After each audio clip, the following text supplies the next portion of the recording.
Yeah.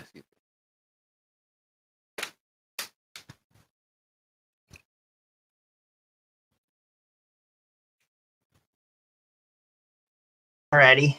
I just had to refresh the page. No worries.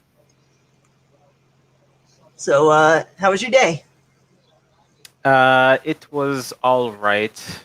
Not the best, but yeah, Sorry to hear that. it's fine. But if you don't want to get into it, that's okay. Yeah. So, we're going to be doing some 2D animation. Is there a specific program I need to get before we start? Yes. Okay. Since we're doing animation lessons, I'll have you get a free animation program. Okay. You're gonna want to download a program called Tahoma 2D.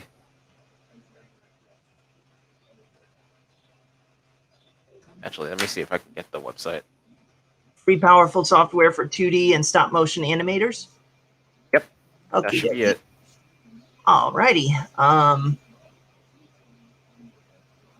Interesting. 1.2 is out. I didn't realize that. Yeah. Okay. Oh, that came out in May. Shoot, I need to update my Tahoma 2D thing. Wow. Okay, I clicked on download, and then it presents like 3 different downloads: Windows 64-bit portable, Mac OS 64 portable, and Linux Applemage. Yeah. If you have Windows, download Windows. If you have Mac, download Mac. Easy as that. Simple as that. Okay. Now let's see what's new in Tahoma 2D 1.2. Motion path. Oh yes. Ooh, that could be very useful. But how does it compare to 1.21 gigawatts? I'm not sure. I couldn't resist. I had to go there. Preference options. Temporary tool hold switch. I'm gonna have to look into that. Oh, it supports movie formats. I thought I already did that, but okay. Export scene enhancements. Ooh, this is what I like. FX. Add shader effects. HSL blend. Ah, the bloom. That's gonna be really useful. Okay, I got the file Tahoma 2D. Do I click on that? Yep. Okay, I got several different files and then a bunch of different things. What do I click on? It's probably wanting you to export it out. Oh, Okay. hold on. Not export, sorry. Install, I meant to say. Oh. Ooh, excuse me. Actually, let me see your screen. Oh, right. So I can guide you. Okay, give me a quick moment. Share screen.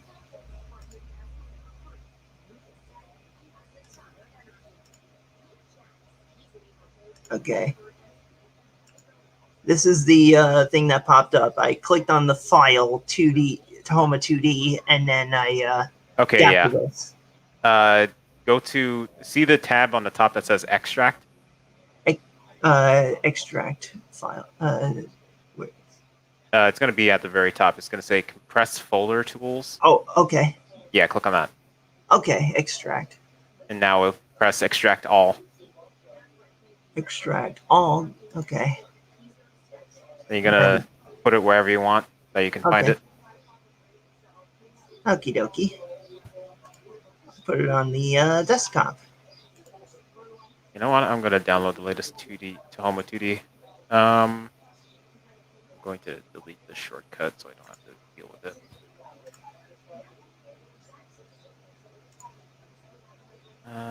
Yep. Yep, that is good. And download.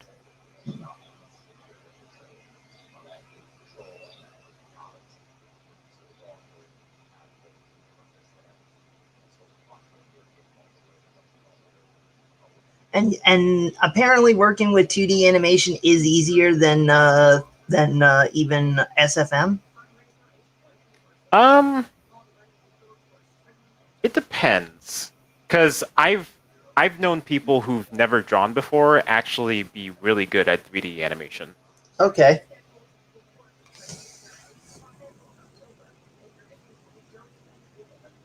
All right, let me extract this. Because don't get me wrong, I do like the 3D animated works that we've been doing.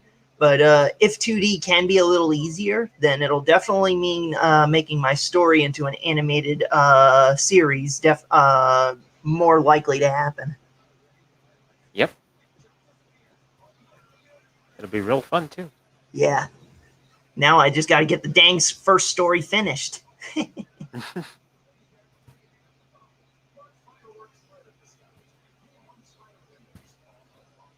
Alrighty. Download the extract seems to have worked. Now I'm on desktop, so I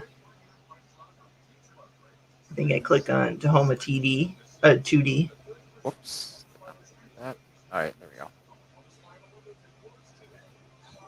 Okay. Yeah, open up Toma 2D.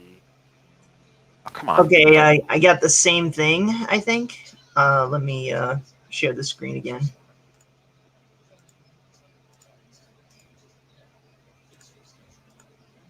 It's like the same thing except minus the extract option. Do I click on this Tahoma 2D, the thing, with the icon? Hold on, the feed is still loading. Oh, okay. Oh, okay, there we go. Yes. In fact, it might help you out to make that into a shortcut. So you're gonna right-click it. Okay. Go down to where it says Create Shortcut. Okay. And then you can put that shortcut wherever you want. I preferably the desktop. Desktop. Yeah. Yeah. Okay, desktop. There we go. And there you go. Alrighty then. So then I can X this out. Stop sharing for a moment. And then I can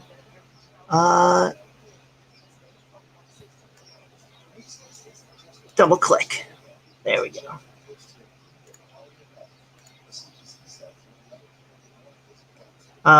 Windows has protected your PC. Microsoft Defender Smart Screen prevented an unrecognized app from starting. Running this app might put your PC at risk. Yeah, Windows is going to be all pissy about that. Just let it. Just allow the Homa 2D project to continue on. Okay. Well, I don't see an allow button. There's a you're gonna hit more info, and then the button run anyway is gonna come up. Oh, okay. Got it. Thank you. Speaking of which, I need to. Oh, come on. I need to check to see if my virus protection didn't take out a file from the program, because last time I did that and it kind of messed up my program. Ooh, that sucks. Yep. So let me do that real quick. Where the heck is Norton? I thought I had it. Oh, there you are. Alrighty then. Okay. Advance. No, not advance. History. Here we go. And quarantine. Stupid thing.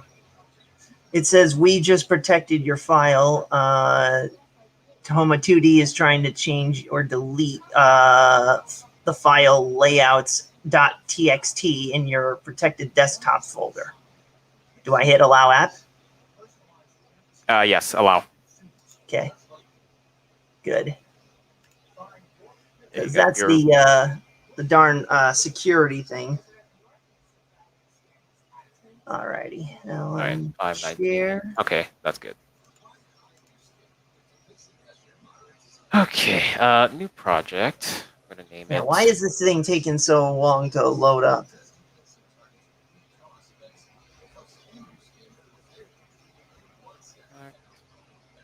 Is screen share just running slow today, or what? I have no idea. Okay, there we go. Still loading for me. Alrighty. So, what do I do here? Give me 1 sec.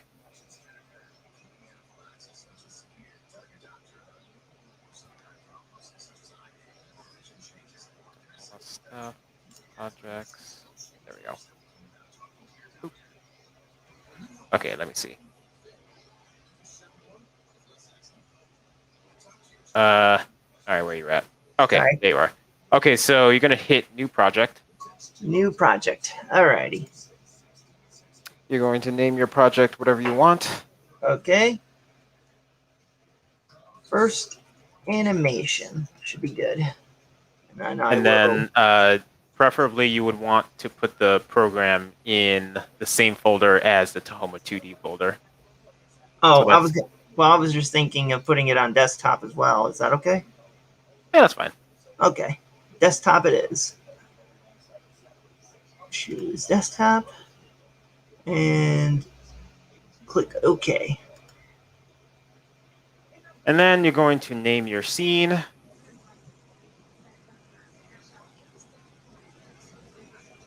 What exactly will I name it? Whatever you want. Oh, okay. I'll just put cartoon. Okay, what next? All right, let me see the settings. 1920 by 1080, 24 frames per second. Yep, everything's good. You're gonna click create scene. Alrighty. Now let me give you the overview of what's what. Okay.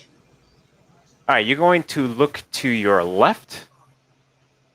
The bar on your left side is your toolbar, and it has all the tools that you need to make your animation. This one? Mm-hmm. Okay. The very first tool is called the animate tool. Yeah. You're going to be using that to mostly move, rotate, and scale your whole animation. Okay. But you won't be using that too much. You'll mostly be using that after you draw your stuff. Oh, okay. The second tool is the selection tool. Got it. It's the same tool that you would use in like Photoshop. Just like select your drawing and then you can move it or rotate or whatever. Okay. The third tool is the tool you're going to use the most. That is the brush tool. Yeah. You'll use that to brush and draw. Okie dokie. Let's see. You ever use the geometry tool? I have. I use it whenever I need to make things instead of people. Ah, okay. And as you can see, as you click through the different tools, the bar above it will change. These are the settings to the tools. So if you want a bigger thickness, you would adjust the thickness. Ah, okay. If you want more hardness, you would adjust that, and so on and so forth. Every tool has different settings. Okay, that's good. It's And then there's super a good. text tool, or type tool. Yep, the type tool. I rarely use that. It's mostly for text, of course. The fill tool, that I think I know what that is. Some of Yep. these tools are the same things I would see in like Paint or Paint 3D. Yep, exactly. Okay. That's cool. You're That probably does wondering simplify it. why you have a brush tool and like a smart raster paint tool.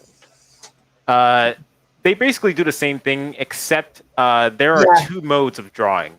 Yeah, the basically with the brush, I just draw a simple line, but with the paint can, that basically fills in like the surroundings, Right, and or the gaps.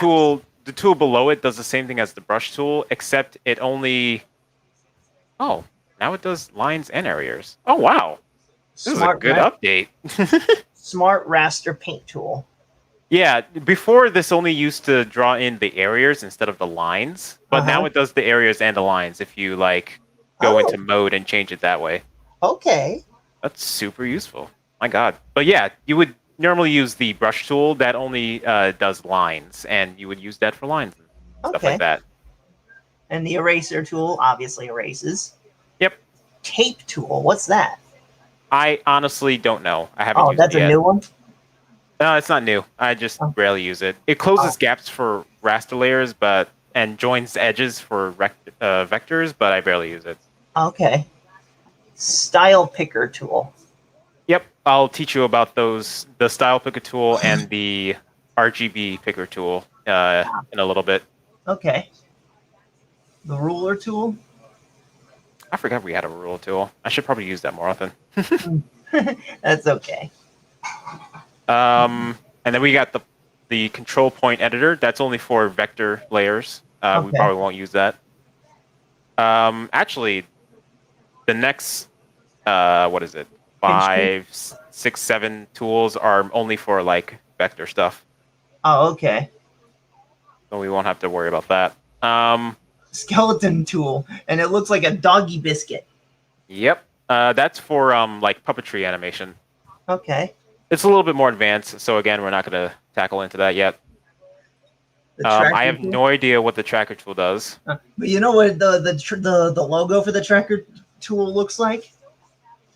It kind of looks like a dragon radar.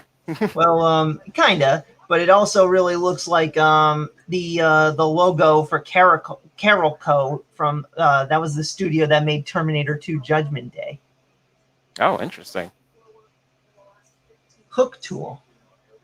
Yeah, I think that's a vector layer tool as well. Plastic tool. I think that bends meshes and deforms them. I'm not exactly sure. Okay. And then we got the zoom tool, we got the rotate tool, and we got the hand tool. Yep. So now you know all the tools. I will explain some of them in more detail. Okay. But for now, let's move on to the timeline, which is at the bottom. Okay. Now, this is where all of your layers are going to be placed. Right now, you have 2 layers, an empty one and a camera layer. An empty one and a camera layer. Okay. I take it the COL1 is basically the color area, right? It actually stands for column. I know it doesn't look like a column because it's in rows, but if this was back in the a couple of years ago, they only had this in a column rows instead of just rows. Oh, okay. I don't know why they still call them columns, but that's another story. Yeah, okay.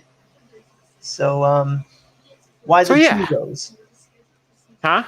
So why the 2 rows, column and camera? You just start with those. Okay. The camera layer you have to have because, well, it's for the animated. Exactly. So if you look up to where it says color, this is where you pick your colors and stuff. Oh, color. Or did I go too high? Let me see. Nope, you didn't go high enough. Oh, okay. So it's on the left side, the triangle and the hexagon thing. Oh, right here, right? Yep, that's where you pick your colors, and just below that is where you have what is it? Like a color style. Every layer has like different sets of color styles or palettes, I should say. Basically, it's kind of hard to explain. It's better to show. Okay. Let me actually share my screen. Oh, sorry. Okay. Oh, I should probably put this on my other screen. Duh. There we go. Alrighty. All right, let me bust out my drawing glove real quick. Okay, so let me actually show you how to make a new layer. Okay. So you're gonna hit this button right here. Alrighty. And then this thing will come up. Okay, give me a moment here. Click it, and then now what do I do? Do I type something under name? So in name, you can name it whatever you want. We'll call it for now layer 1. Okay. Layer 1. Got it. Now down where it says type, Yeah. we're going to use a smart raster layer, but Okay. if you look in the drop down, it shows that you can choose between a vector layer, a smart raster layer, and just a regular raster layer. Okay. By the way, it says level, not layer. It's level, it's layer, whatever. They have some weird naming conventions in this program. It's so weird. I know. I'm just teasing you. So I tease because I care. You would use vector layers if you're making like objects or backgrounds or whatever. Okay. And you would use smart raster layers for everything else. Never use the regular raster layer. It So sucks. smart raster layer is basically what I would use for animating people. Yes. Okay. Let's see. And everything else you don't really have to worry about. So you can Okay, just press OK. All right. Give me 1 sec. Sure thing. I'll be right back.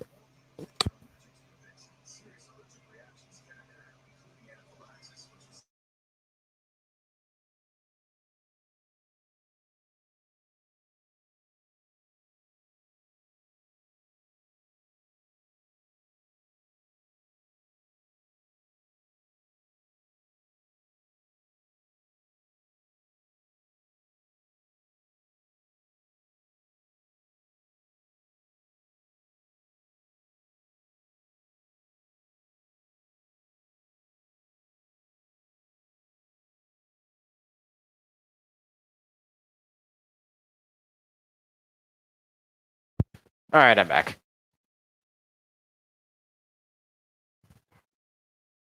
Sorry, I forgot I muted myself there for a moment.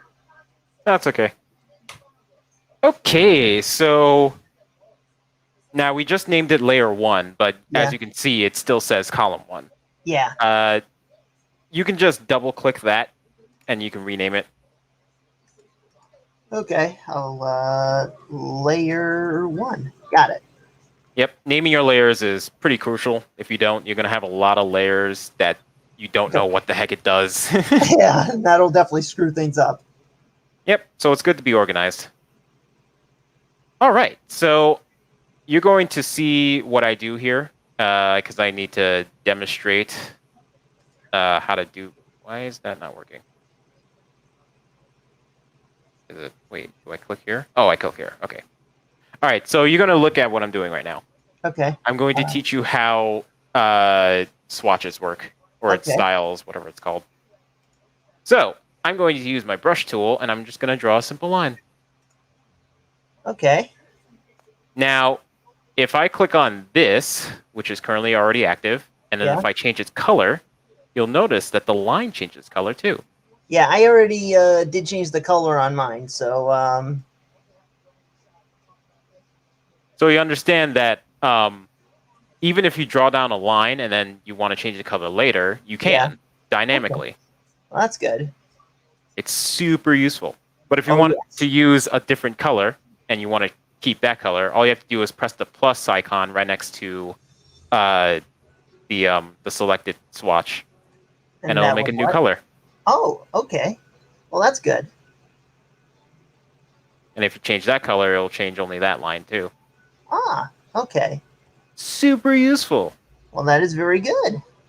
Yep. All right, we're going to stick to black for now. So let me ask you this. If, say, I draw 2 people with the black, do I use the black on the same thing, or do I have to make like 2 different versions for 2 different characters? It would be well, if you make 2 different characters, you're probably going to make them on 2 different layers. Okay. And layers have their own different styles. Okay. So you don't have to worry about changing one color and then it will change 2 of the people. It'll only change only one of them. Okay, well that's good. That does simplify it. Yep. Because like if say I draw one character with a black outline and then I draw another character with a blue outline, and then I want to draw another character that has a black outline again, would I just use the first one, or would I just have a completely different thing? Yeah, you would have completely different styles. Okay. Yep. So want me to erase my my line that I drew? Yeah. Okay. And remember, you can adjust the size of your eraser at the top. Ah, good. All right. I think we'll do the simple ball bounce tutorial so that you can get the hang of things. Alrighty. All right. I think instead of it bouncing across the screen, I think we're just gonna have it bounce in place. It'll be a Okay. little bit more simple that way. Is there like a shape tool, kind of like in Paint and Paint 3D? There is. It's called the Oh, geometry tool. oh, okay. That's the geometry tool. Okay. So I Right get now, it's set to only make rectangles, okay. but Um, if you go up to shape at the top, you can change it to circle, ellipse, line, polyline, arc, multi-arc, and polygon. And if you choose oh, there polygon, you go. you can actually change its sizes right next to it, like so. Well, I got a triangle when I clicked on polygon. Yep. And if you change the polygon sides, which is the setting right next to the shape, you can change how many Huh, sides it has, and it'll change the actual shape. interesting. Yep. Okay. I just undid my little fancy shape thing there, so that way I can. It's a good thing they have these undo buttons just in case. Yep. Alrighty. So am I looking for circle for if we're going to do this bouncing ball animation? Let's actually make the ground first. It's going to Oh, be a simple line. okay. What do I click on for that? First, let's make a new layer. Okay. New layer. Do I We're call going to it call this one, ground layer? yeah, let's call it ground. Ground layer. Oop. And do I use the smart raster level? Yep, Okay. just for now, because All right. really all you need is the smart raster layer. And rename this to ground. There we go. There we go. And then what you're going to do next is move the layer under layer Under the, one. So okay. you're gonna go to the top of the layer. There's a bar that's going to light up. You're going to click and hold, and then you're going to drag it down.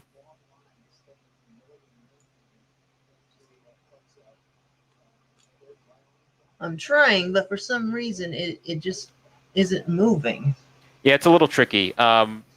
You need to go to the top of the layer, and then there's going to be a bar that's going to light up when you hover your mouse over it. Yeah, I did. Okay.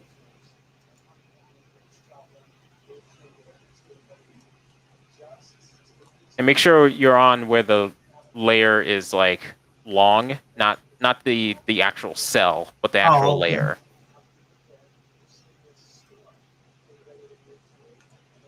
Yeah, it still ain't working. See, All right, look at my screen. okay.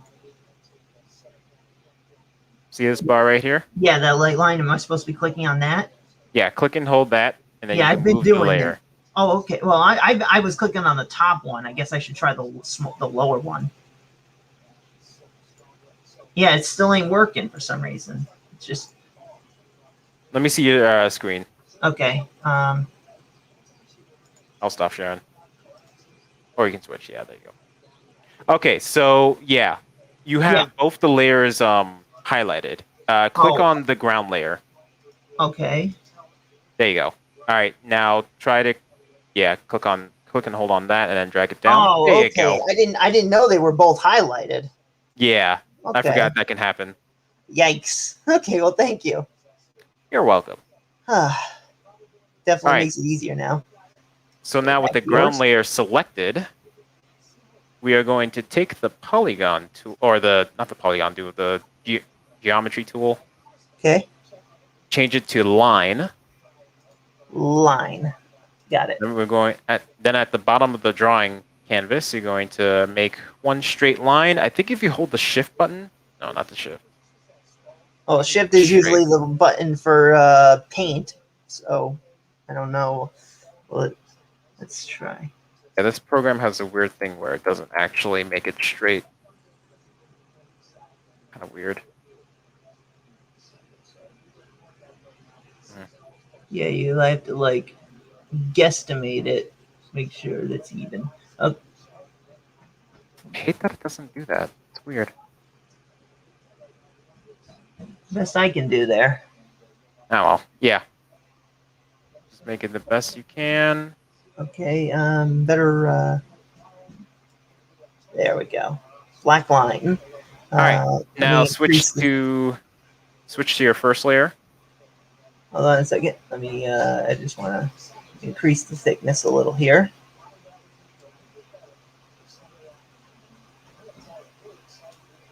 I think that's working.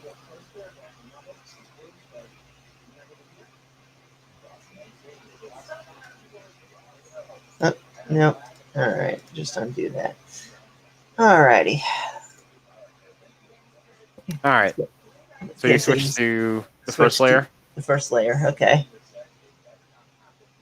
And then we're going to make a circle. You can either draw it out or use the geometry tool. Okay. You're going to draw the circle at the top of the canvas, like so. Yeah, right around here.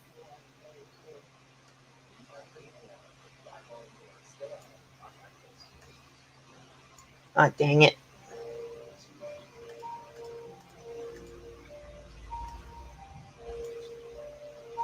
Do I have? Oh, I don't have it. Okay. I'm going to have to open it up. What is it called?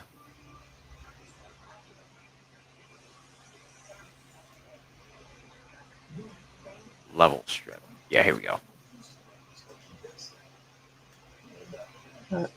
Hold on.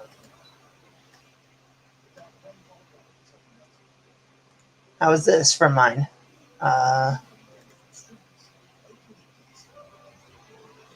That's good, but I need it to be at the top of the drawing screen. Oh, okay.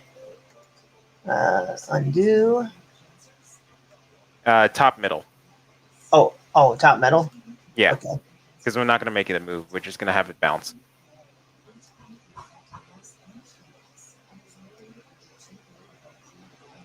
That good? Yep. Okie dokie. All right. How do I? Oh, right. There's actually a setting to do that. Lock palette. Give me one sec. No problemo. Take your time. Where was the option to unlock the stupid things? Oh. Where are you? Where are you? Where are you?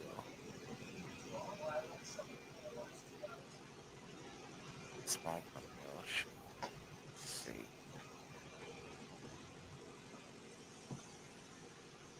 Interesting. In the meantime, let me see. I think we're the only ones present for this at the moment. Very interesting. But that's okay. I'm sure people will come along later, and if not, they might want to watch this on the restream or the when it's just a video. Hey, Ark, how's it going? I just noticed you in the YouTube chat there. You know what? We might actually not need it. I'll have to find it later because I need it, but we won't need it for this tutorial.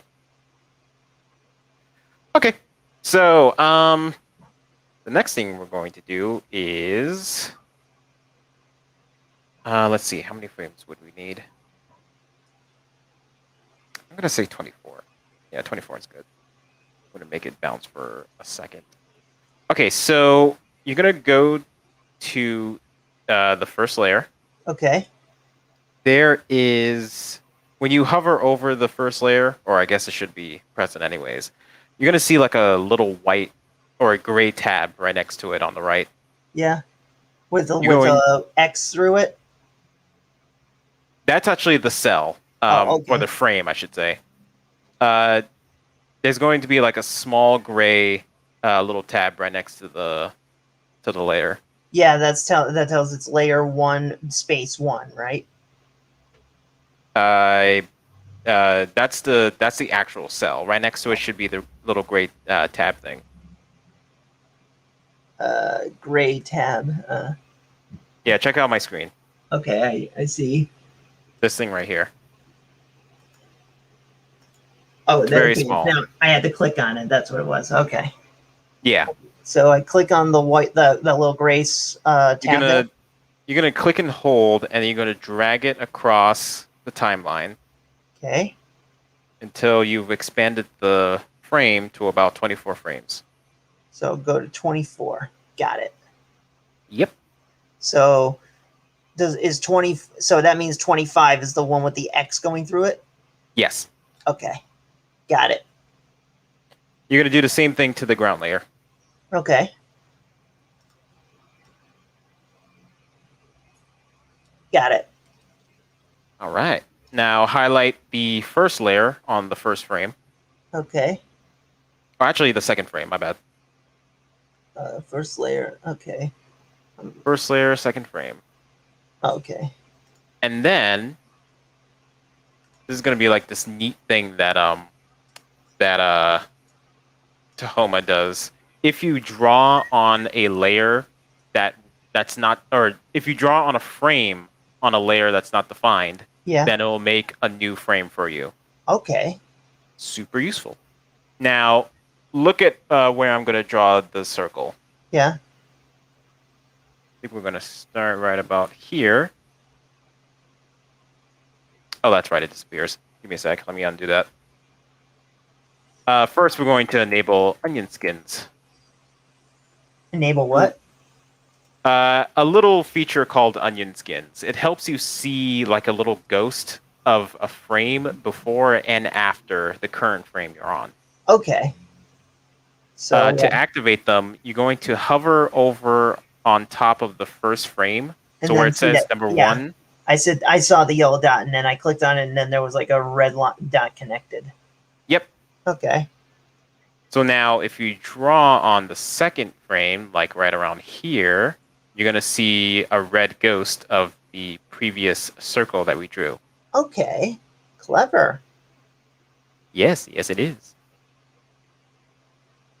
You know who you sounded like when you said yes, yes, it is.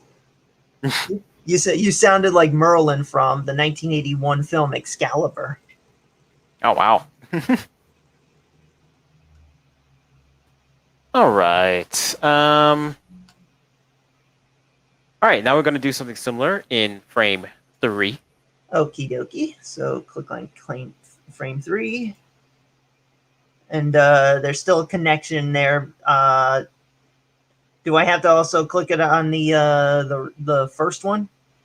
To help us out, we're going to go just above that yellow dot to highlight another yellow dot. If you hit on that, then that frame will always be in a ghost frame, no matter where your tracker is. It's going to turn blue. Oh, it didn't turn blue; it turned yellow, and then it turned red. Then you want to go to the dot just above it. See my screen?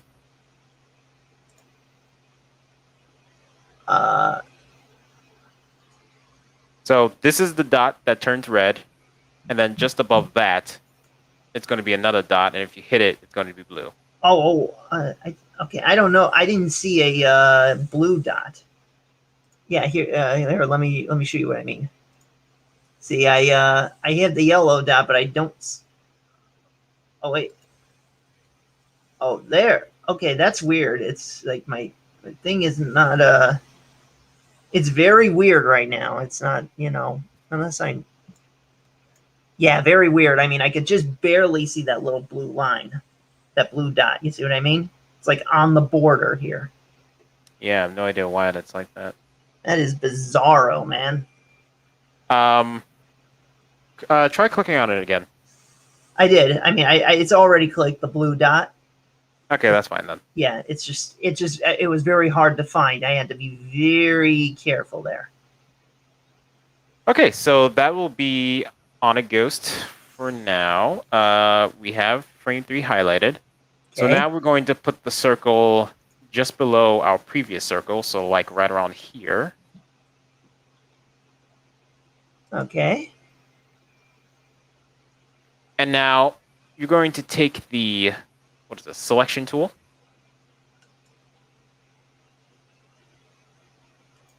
Selection tool. Yep. Okay. the mouse tool. Then you're going to make a selection over the circle you just made. Okay.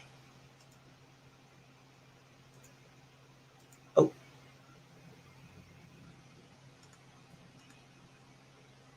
Dang it. Alrighty. Got it.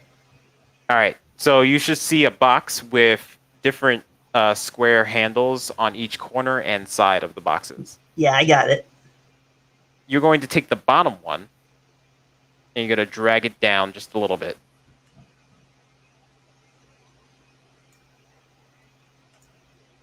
Okay, I see what you meant there.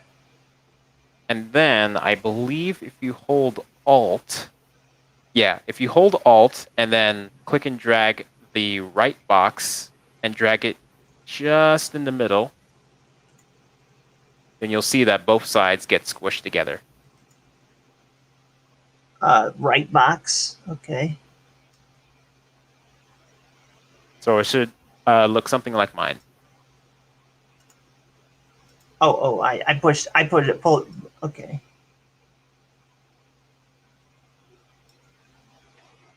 How's this? Yes, perfect. All right. Okie dokie. You're doing pretty good, pretty good.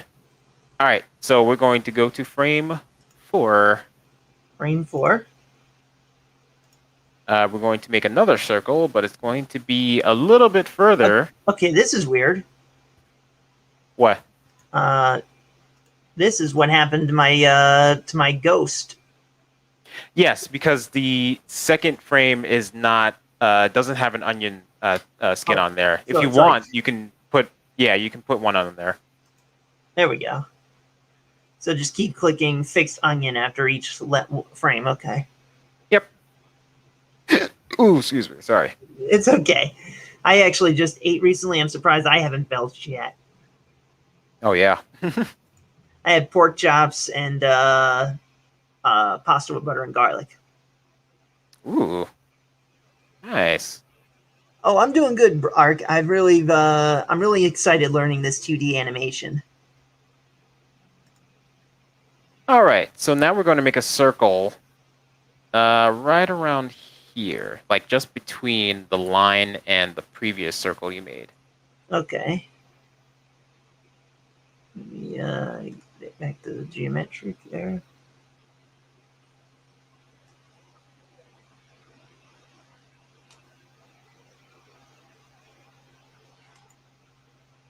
Okay. All right, now we're going to take the selection tool, make a selection over the circle.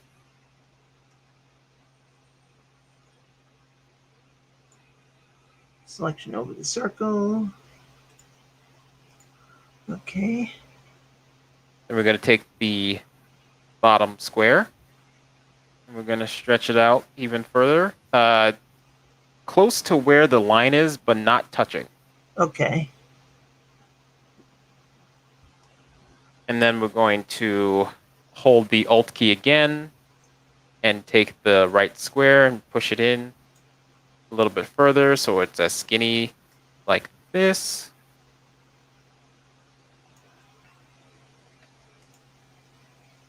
If you hear pitter pattering, that's just the rain outside. It just started. Oh, interesting. Yeah. It's been raining a lot lately, you know? Oh, I can tell. It's been raining over here too. Yeah, most of the rain has been at night, but yeah, this is like a daytime rain. I see, I see. Alrighty, here's what I got so far.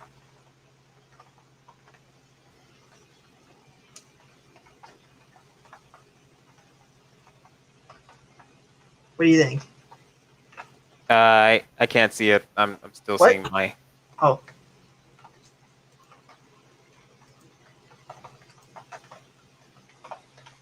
Let me stop sharing. Then maybe I can see it.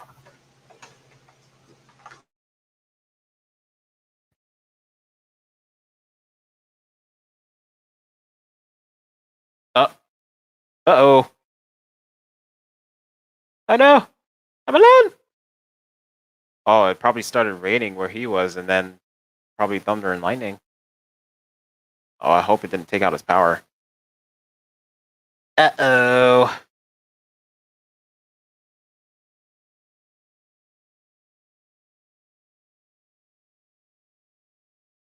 I guess I gotta entertain everyone. How's everyone doing? Oh boy. Oh, hey, I don't know what the Ah, hell happened there. That's never happened before. yeah, I thought the power might have been out since you said it was No, raining. no, it just got all wonky there for a moment. It was either the internet or it was StreamYard. Oh geez. I am sorry about that, dude. That's the Yeah, first I time that was all happened to me. alone. Yeah, that's the first time that's happened to me. Here, bring your screen back up. Oh yes. Yeah, that way Oh, we can get back to this. there we go. All All right, let righty. me see your screen again. Okay. Ah, yes, that's pretty good. That's Yeah. very good, actually. Thank you. Eee. Yeah, like I said, that just completely baffled me. I was like, for a moment, I was asking you, what's up, and then I got no response. So I flipped over and I was like, what? I got kicked out of my own stream? Oh man, That ain't good for business. that was crazy. Yeah, that ever happened to you before? Um, it happened to me a couple of times with OBS. Uh, But that was back when I was streaming on my laptop that can barely handle anything. uh, yeah. I mean, I have Streamlabs OBS on this to do my game streams, and sometimes they don't always work out. Like sometimes it's like either the computer's running so hot or something or other. It's like the frame rates drop, and then all of a sudden the stream just seems to go out every now and then. Yeah, I hate that. I don't know if it's the heat combined with the overheating of the laptop or not. It could be. That or it may be just a Twitch thing screwing around. Yeah, it can be any number of things. That's what's annoying. Yeah, it makes it difficult to keep this streaming thing going at times. Yeah. Alrighty. So you're probably wondering why we pretty much stretch the ball. Yeah, because it's meant to bounce, right? Yeah, it's meant to elicit the motion of it going fast while it's going down. Before we do continue, I just realized one difference between your screen and mine. You have Yeah. this. You have like a copy of the different layers on the side. You know, right? If you look at there's like the Right, black yeah. bar going downward, and there's four white squares. I don't have that on mine. How do I pull that up? If you want this, we don't really actually need it, but if you want this, this is called a what is it called? A level strip. It Oh, basically okay. shows you all the drawings within your layer. Oh, okay. Thank You can you. go to panels and then level strip to bring it up. Okay, I got it. Thank you. I was trying to have it dock to the side, but for some reason Tahoma does a thing where it locks all the windows, because normally you can move all these and reorganize it however you like, but they made it locked in for beginners so they can focus on whatever they have now, which is fine for beginners, but for an expert like me, I don't like my stuff locked. I want to move stuff. Oh, and I just found out how to do it. Oh, there you go. There we go. So, how do I lock it? So on the top right, you're going to see a lock icon. Okay, top If you right. click that, you'll unlock all the panels, and you can finally move everything. So if you take, let me show it to you here. If you take the top bar on this little Yeah. window here, Yeah. and then if you move it over to here, you're going to see like a transparent red line. If you Oh, let go here, it'll be docked on the side, and then you can adjust it however you like. awesome. So useful. And then make sure to lock your stuff back in place so you don't accidentally move the That's panels great. out. That definitely is great. Thank you. Eee! Don't want to lock yourself out. I actually have done that a few times. Yeah, it's a bit annoying. Thankfully, I do have a way of getting into the house without the key, just to make sure I don't, I that way I don't remain locked out. You know what I mean? That's good. Make sure I have a way back in, but just got to make sure nobody else knows. Yep. So we're doing the ball animation to teach you the two most important steps in animation. Yeah. And that's called squash and stretch. Squash and stretch. Okay. Right now, we just did stretch. It basically shows motion through exaggeration. Oh, okay. You'll see that next exaggeration with squash when we have the ball hit the ground, which we'll do in frame 5. Okay. So highlight frame 5. We're going to take the geometry tool again. This time we're going to make the circle and because right around. I think because we did the locking thing, I can now see the blue dot under the above the yellow dots better.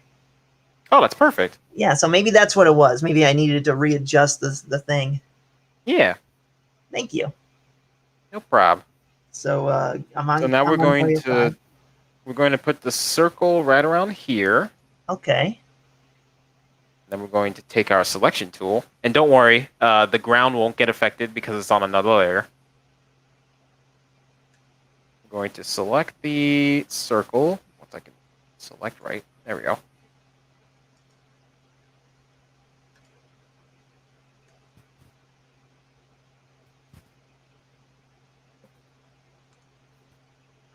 Alrighty. Now we're going to take the bottom box and move it up so that the circle is touching the ground. Okay. Then we're going to hold Alt and click and drag the right box and stretch it outwards, just so, like about this.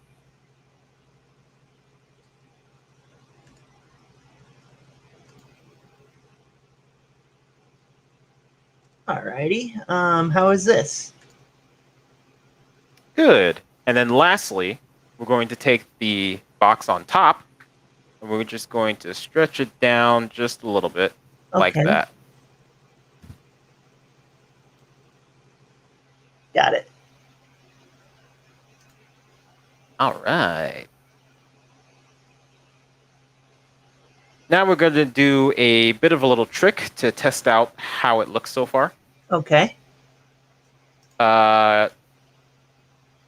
Okay, so this is how I do it. I'm not sure if there's a better way to do it because this program's kind of weird. You're going to double click on the 6 frame. You're going to see that the name of the layer and the number next to it is highlighted. Yeah. You're just going to type in 4 and then press enter. Okay. 4. Got it. And then frame 7 is going to highlight. We're going to type in 3 in that. Oh, okay, that's weird. Hold on. 4. I type in 4 on the 6th frame, right? Yep. Okay. Then yeah, it just keeps reverting back to layer 15 or layer 1.5. You got to make sure you press enter. Oh, okay. That's my issue. Got it. And now frame 7. Frame 7 should be highlighted, and you're going to type in 3. 3. Oh. It would help if I had the numbers locked. Okay. And then frame 8 is 2, I'm assuming? Yep. All right, I'm catching on now. And then frame 9 is 1. Exactly. Awesome. Now, before we test out the animation, it's going to go really fast. So we're going to stretch out the frames so that it doesn't go as fast. And do it. Okay. So go back to frame 1. Now you see the gray tab again. Yeah. We're going to drag that over onto frame 2, and you'll see that the frame has been extended. Okay, to frame 2, right? Mm-hmm.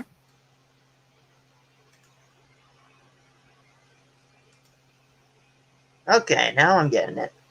And then on frame 3, where it says 2, you're going to stretch that as well. Okay. Same thing, 1 by 1 space. Yep. Okay. And then repeat that for each one. Yep. Alrighty. Exactly. I am catching on now. This is definitely easier to catch on to. Yes. Oh, wrong move.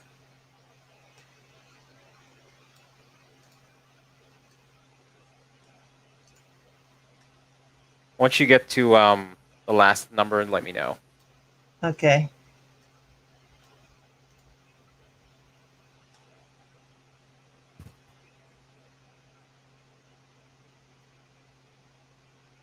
Well, number 19 has been turned back to 5 for some weird reason. Yeah, it'll default to whatever frame it was originally on. Oh, okay.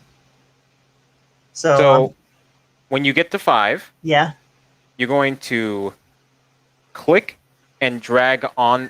You're going to click on the cell. the cell that would be The actual frame itself. okay. And then where's this layer 1 and then 5? You're gonna on 5, and that should be on frame 19. Okay. You're gonna click and drag across to the right all the way until you get to frame 13. Or sorry, 33. Oh, okay. And then we're going to hit the delete key because we don't need it.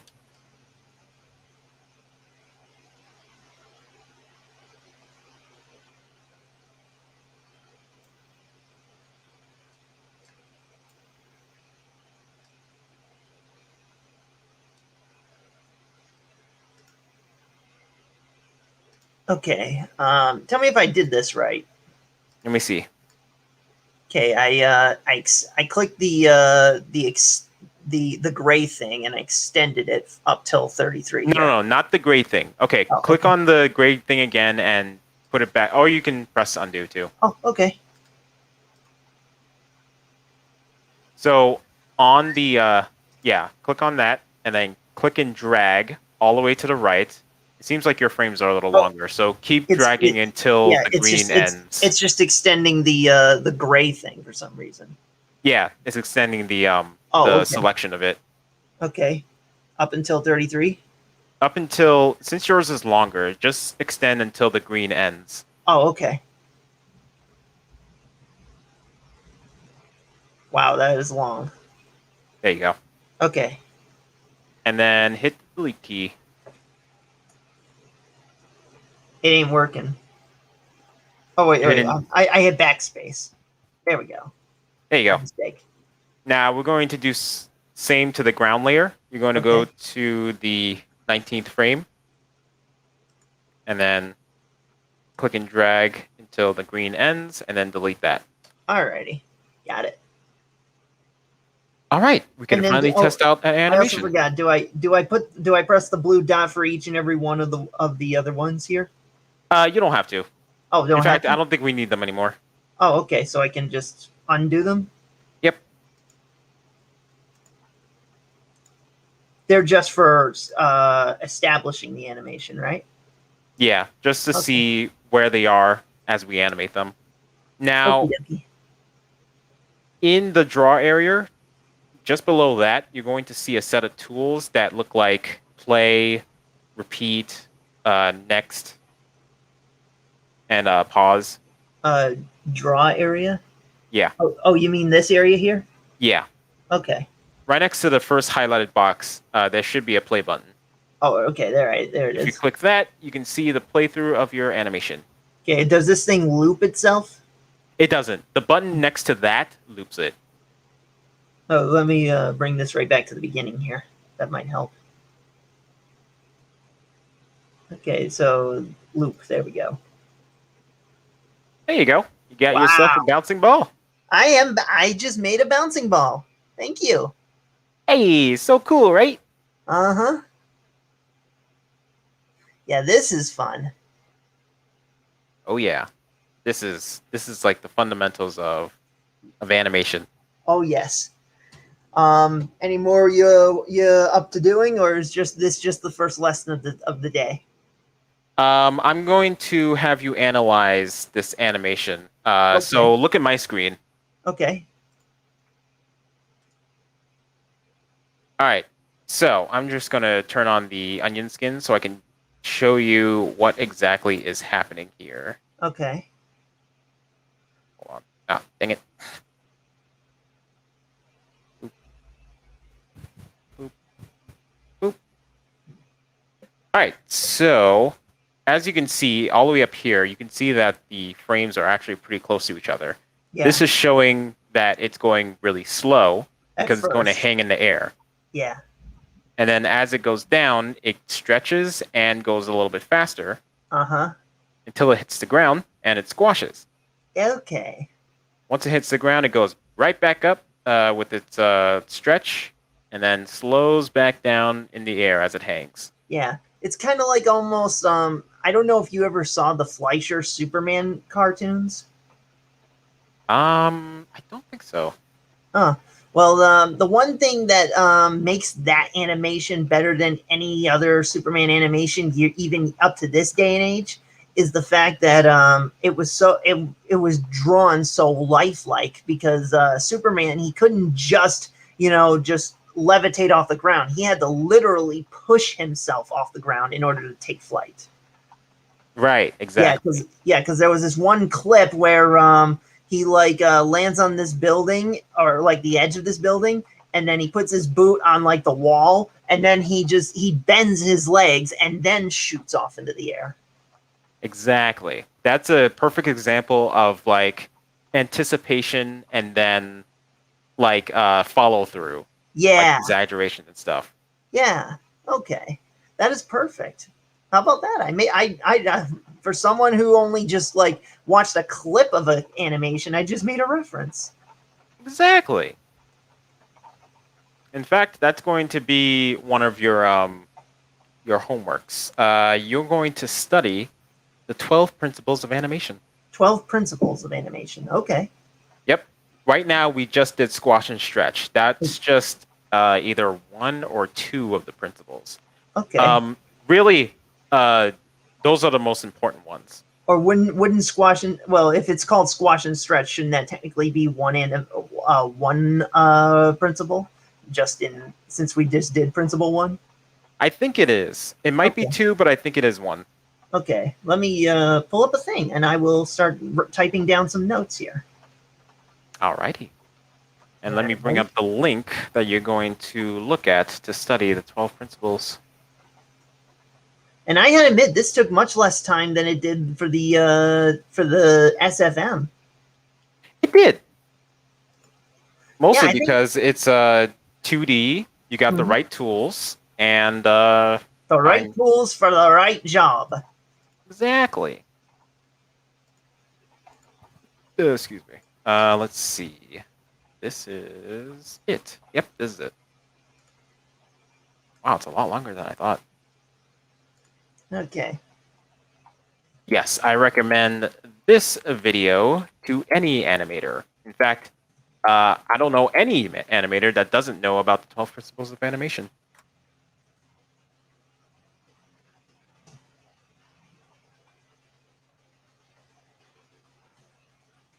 Stretch and squash is the order of the first, right?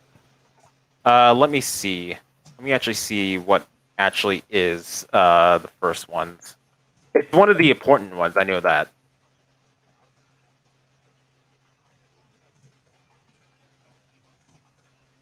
Let's see. Let's see. Let's see. Oh, actually, we're going to do one more thing before we close off. Okay. Yeah, because I mean, I mean, it did take a little time for this stream to get started, but yeah, I know it definitely went by quicker than we thought. And I think we could have made, I don't know, maybe we could hopefully work another lesson in. Yeah. Okay. Where's the list? Is it at the end? Again, I Okay, really here we want to go. thank you. Again, I really want to thank you for all of this. Yeah, no problem. Okay, yeah. Squash and stretch is one principle, and it is, in fact, the first principle. Wow. How about that? Yee. Even for a newbie like me, I seem to have a slight idea of things. Exactly. All right, so what's principle 2? Principle 2 is anticipation. Anticipation. How about that? I just referenced that with the Superman animation. I think we're going to demonstrate anticipation with an actual human head this time. Okay. So, do I click save on this? Let's see. Yeah, you can save it. Okay. First, before we close that program, though, I want to show you how the colors work, too. Okay. So if you take the color, like a different style color thingy over here, you can actually fill out the ball into different Oh yeah, definitely frame. want to do that. Okay, before we close this out, I will definitely do that.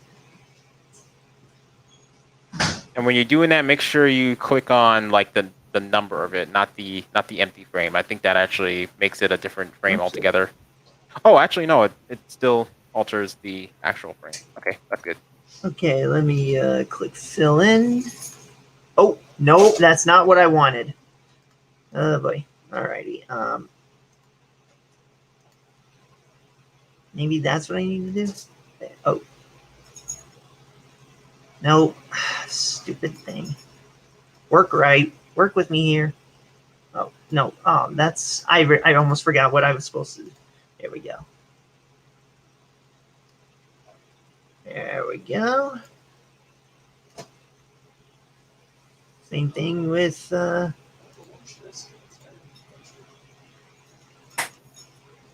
All right, now I'm catching on here. There you go.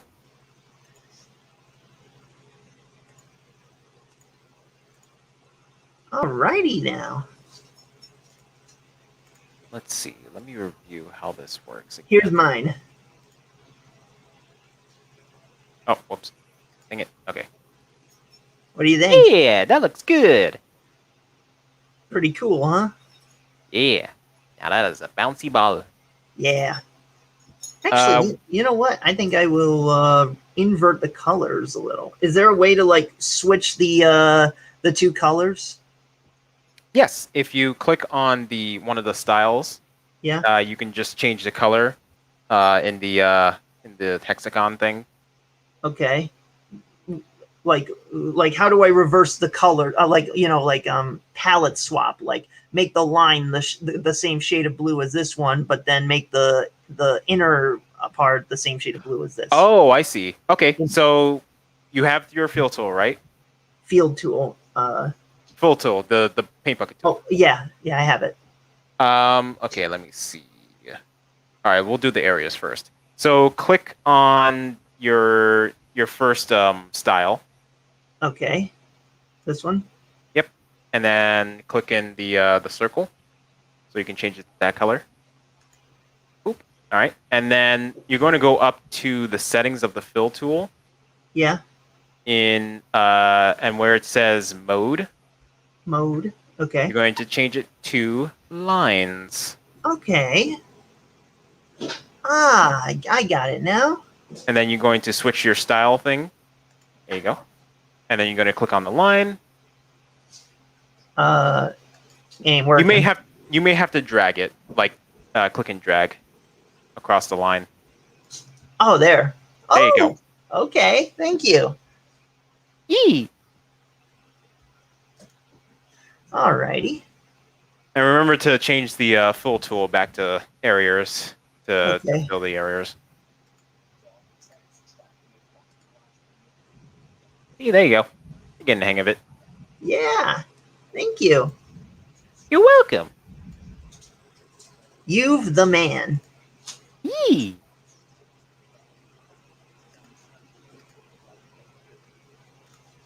All right. So when you save this project, you're going to hit save all Okay. in the file.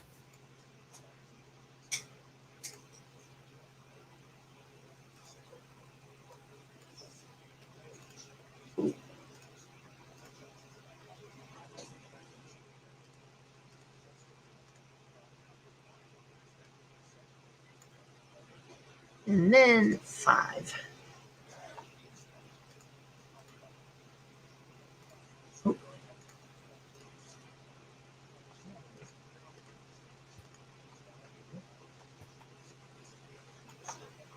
Alrighty. Now let's try this from the beginning.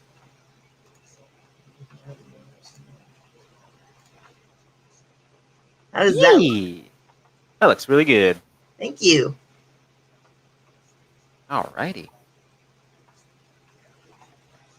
Okay, now we are going to move on to... Okay. Do I do for the saving, do I do save all? Yes, save all. Okay. I just don't know where it's saved to. It's saved to wherever you made the project. Oh, okay. So if I save the project on, let's see. Okay, I see it now. Right there. Yep. Saved it to the desktop. Now, to make a new scene, you're just going to go to File. Okay. It should be the first option, New Scene. New scene. And then bam. Oh, wow. Okay. So what are we going to be? You said we were animating a head? Yep. Okay. So we're going to make a new layer. We're going to call it Head, for lack of inspiration. Oh, sorry. I forgot to switch over here. Okay. You're going to click this thing.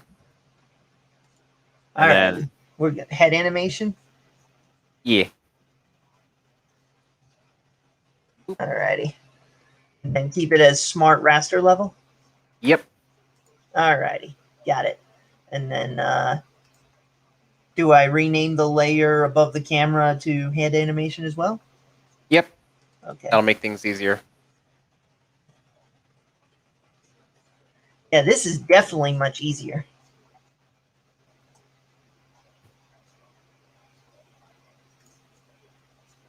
Alrighty, what's next? Ah, very interesting. So that's still another thing for Squatch and Stretch. I guess anticipation would literally be the action itself. Yeah, that would be anticipation. Okay. I guess we can do it. I'm trying to see what we can do that's not too hard.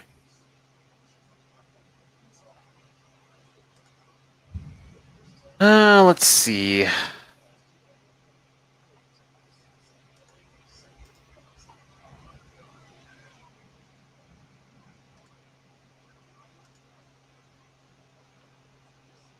Why is that so small?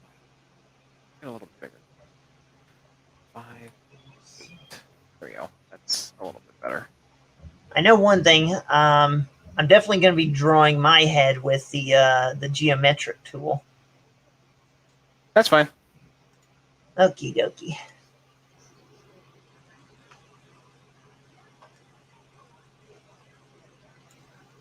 Ooh,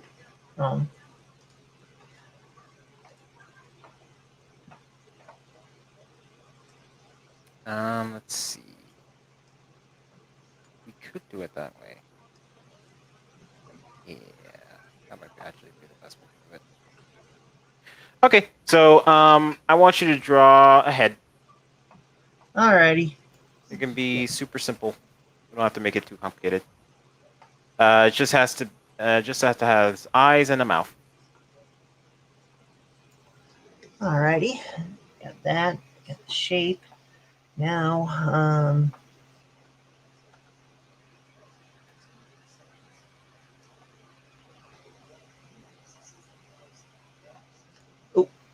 There we go. Now select. Then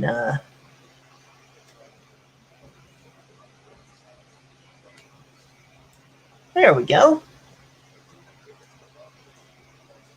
Let's see. Here's what I got so far.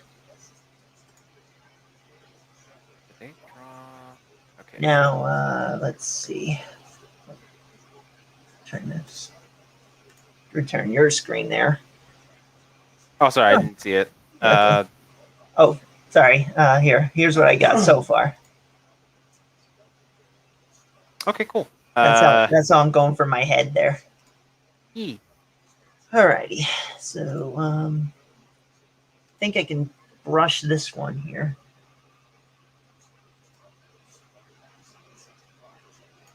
Okay, he's doing it the same way. That's perfect. 1, 2, 3, 4, 5.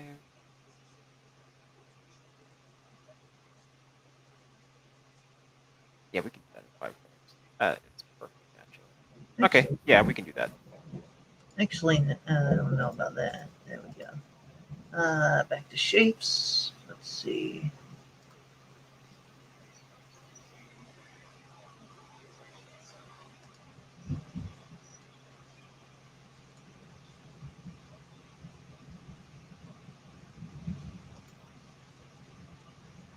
Why doesn't my... what the heck? Oh, I may have to remap this thing. Crap. I'll change that later. Actually, you know what? I can do that right now.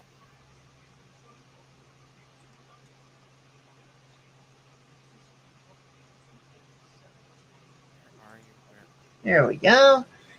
Getting somewhere here. Where is my friend? Oh, there it is. Let's see. Express key settings. Here we go. To be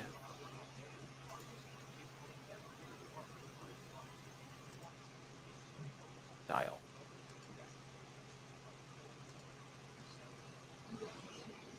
Okay, so it's the bracket keys. Got it.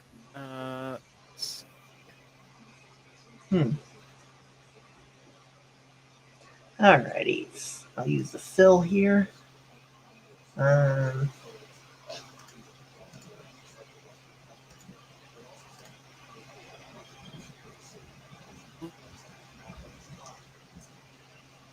Now shape. Create a new one here. Okay. So then this should work. Why isn't it working? Yeah, it's not working. That's weird. I'm gonna have to look into that later. Nope. Ah, dang it. Wrong. Oh, yeah. I forgot to switch over to circle.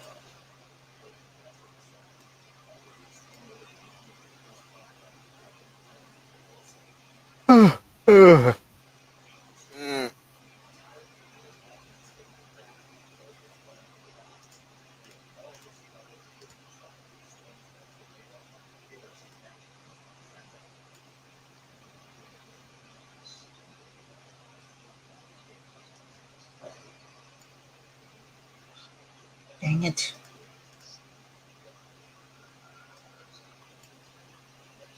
There we go. Close enough.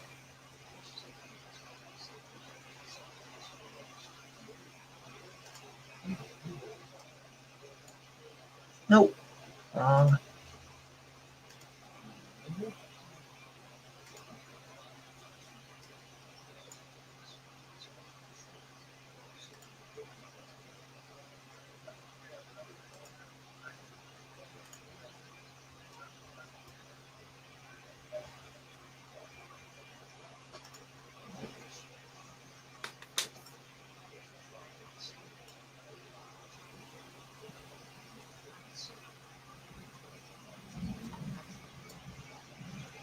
Oh, wrong.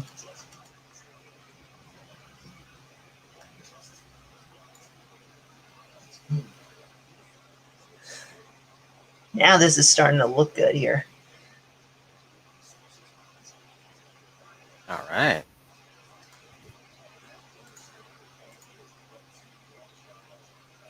Definitely going for an anime feel here.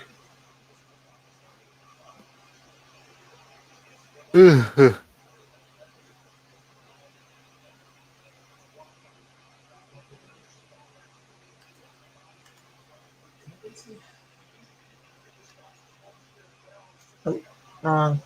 Gotta adjust the size here.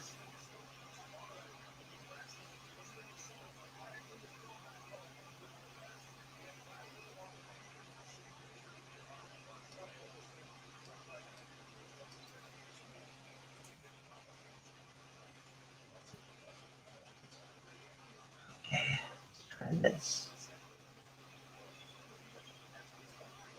Ooh.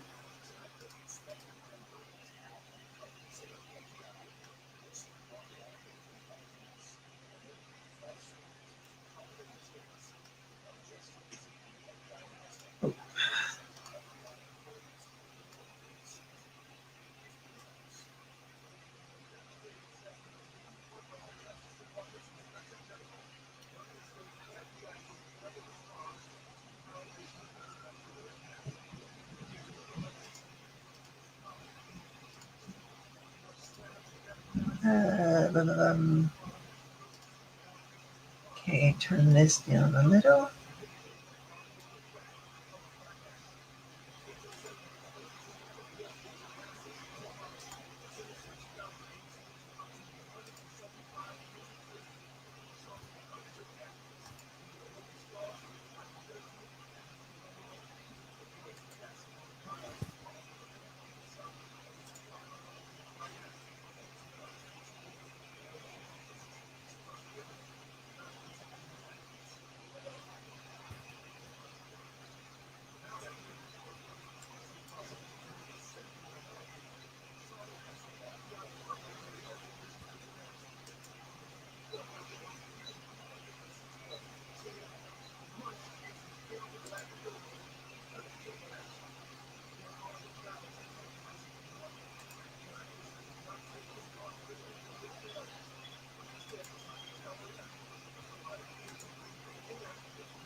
There we go.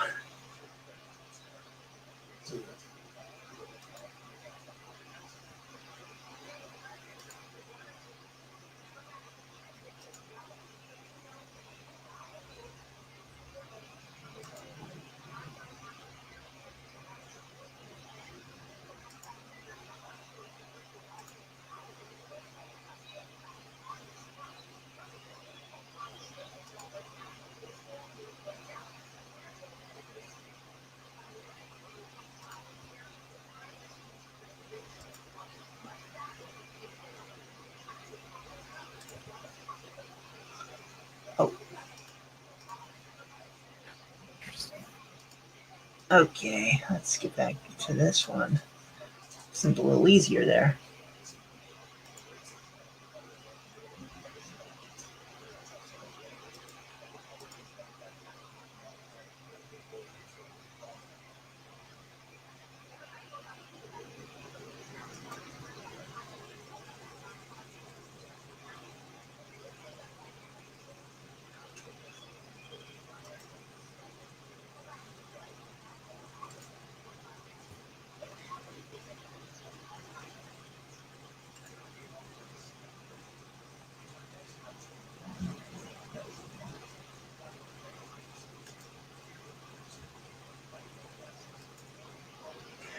There we go. Getting closer to the completion here. I hope it's not too complicated. 'Cause Oh, we're it going to is be animating it. well, it is, but Hopefully it won't be too big of a deal. Okay, and then where's the fill button? There we go.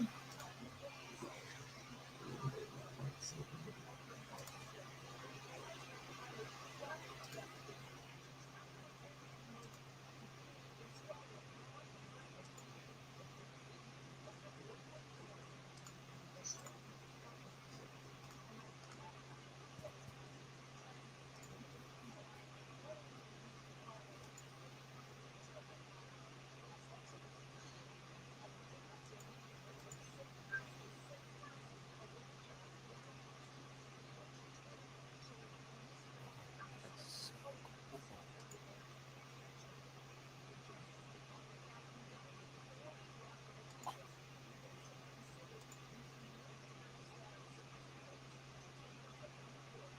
That would be so useful. A project go.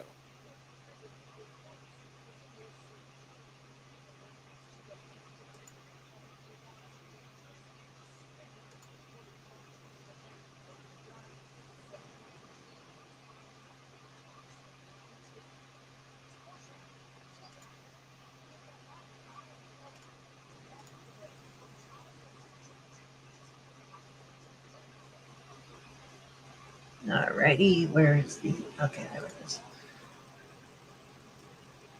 Oh, it's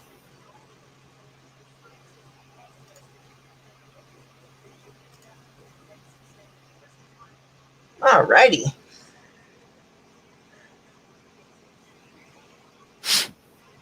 All right.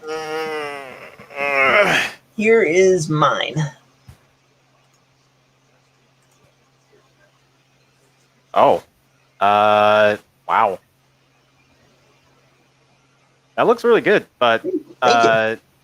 it would have been good to just do the line art of the head, Oh, so we can make it easier to animate. Usually we would do colors last. oh, okay.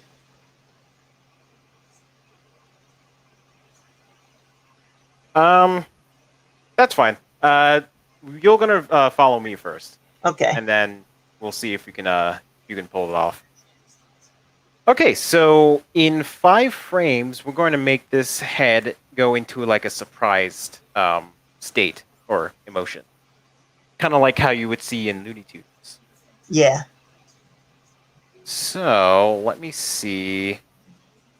So if you ever want to like copy the same drawing into a different frame, so you don't have to redraw it, Yeah. you can go into here. The what is this called? The layer. What do they call it? The layer strip. Yeah. You can press the D key, and it'll duplicate the current frame that you highlighted. Oh, okay. D. Got it. And then you go back to your timeline here. Okay. You would double click here and put in 2 or whatever number the duplicated frame is on the layer strip. Oh, okay. And then it should be 0. on the timeline. Okay. Then if you edit that, it won't affect the first frame. Okay. I think Well, for that's this good. one, we're going to squash it first, just a tiny bit. And And then then I'm do I going do to... I make a like a yellow click on the yellow onion skin to toggle? Yes. Okay. But you're just gonna look at what I'm doing first, Okay. of how I'm doing this. I didn't meant to do that. I meant to close this eye, actually.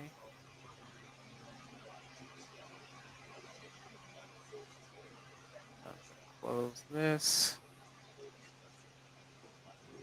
Actually, better if I hit the other.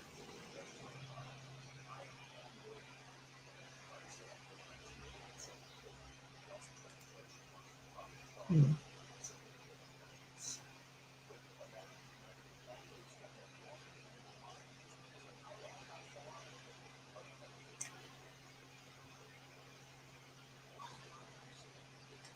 So basically, I kind of follow your example that I use select, shrink the size a little bit, and then alter the eyes. Yep, because he's going to blink on frame Okay. 3. Okay. I think I'm going to duplicate this frame again. Oop. Over here, make this 3. And we're going to squash this just a little bit more. Actually, just ever so slightly this time. And then I can't believe the stupid zoom thing's not working. I have to look into that. Okay, I think something might have gone wrong here. Let me see your thing. Okay, because yeah, I mean, I have the yellow dot clicked to make it red, but it's like the line is going further. Weird. Yeah, if you move the so if you click and drag on the frame tracker thingy, Yeah. On where it says like the numbers, not the actual layer. Okay. If you click and drag and what do they call it? Scrub it across the timeline, you'll see that the the dots and the lines are connected to that thing. If you Okay. drag it across like onto the right, you see? Okay. Yeah. That's where I went wrong. Yeah, so those dots are the onion layers that are attached to the tracker so that it'll just onion skin whatever is 2 frames before the tracker, the current Okay. tracker location. Okay, because that was what I was wondering. Because it was like when I clicked over onto the second frame here, it's like one of the things vanished for some weird reason. Yep. That's weird. Do I need to like extend the thing here? Um.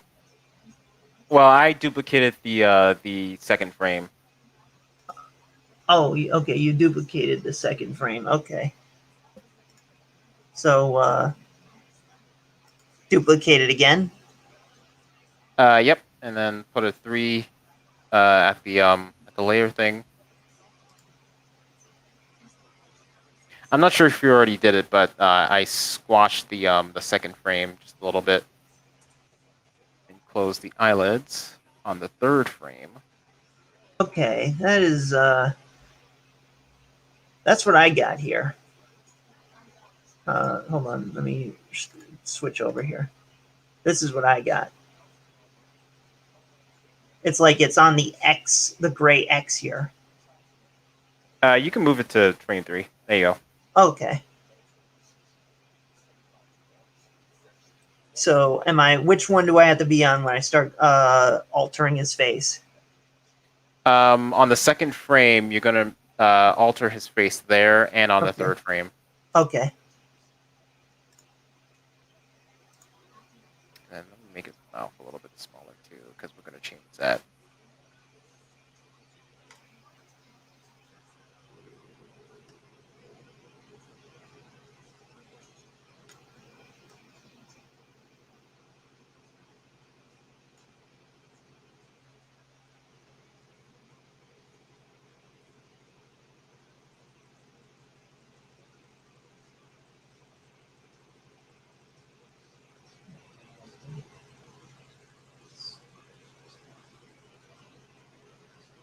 Hmm.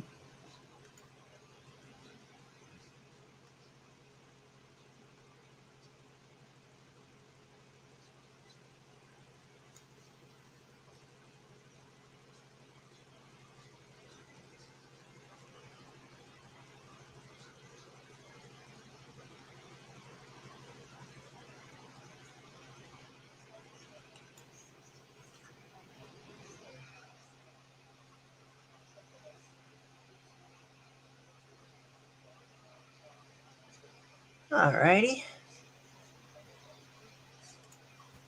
How's this so far? Ah, that's pretty good.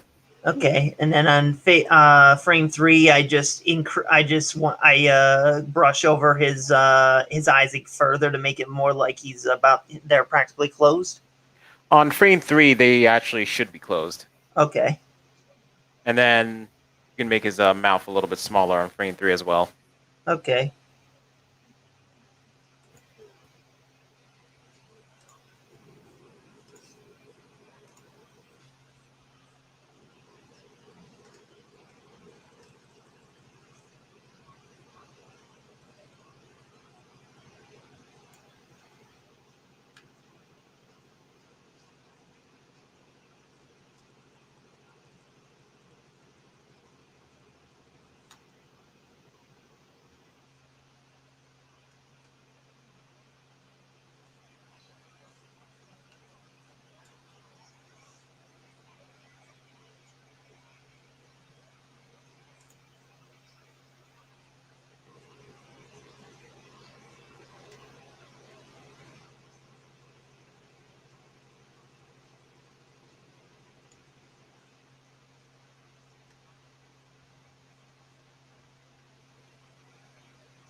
Alrighty.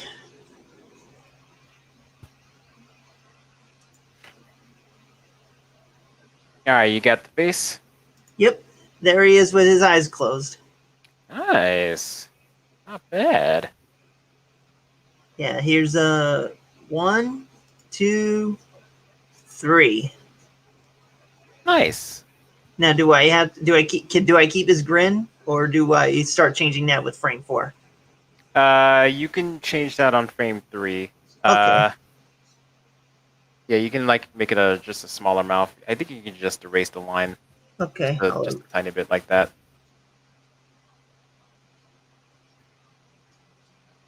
Okay. And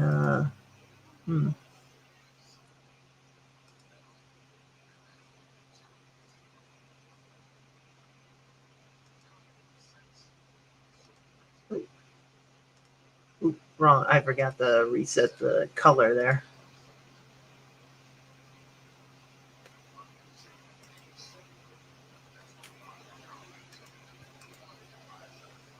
Like that.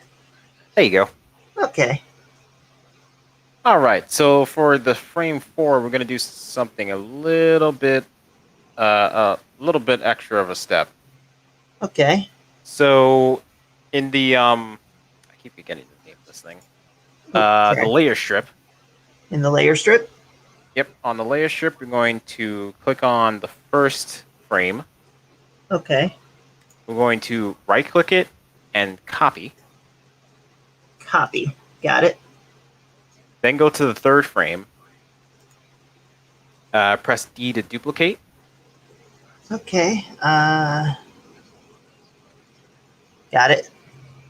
Then go to the fourth frame. We're going to right click that and hit paste into. Paste into. Okay. Let's see. I see paste insert. I see paste special. Oh, okay. Paste into. Got it. There you go. All right, now back to the timeline. We're going to go to frame 4 Okay. and type in 4. You should see the first frame that we made. We're going to take the selection tool and make that taller by Okay. stretch. Did I do this right? Let me see here. I did this, this, this, and then the same thing as 3, but on 4. Okay, so in the frame strip, you're going to right click on the first frame. Okay. Not there, not there. Oh. The layer strip, not the timeline. The thing Okay. on the right. There you go. Then you're going to right click that, copy, and then click on the fourth frame in the layer strip. Okay. Layer strip, not the timeline. Oh, right. Then you're going to right click that, and then paste into. Okay, that's where I went wrong. Okay, my mistake. There you go. Thank you. Mm-hmm. Alrighty. And then Let's see. On frame 4, we're going to take the selection tool and we're going to stretch it up a bit like this. okay. And then alt click on the right square and then bring it in just a tiny bit. Oh, I should probably put on my onion skin so I can see what I'm doing. I don't know why that was off. Yep, there we go. And then we'll change the facial expression to surprised. Okay.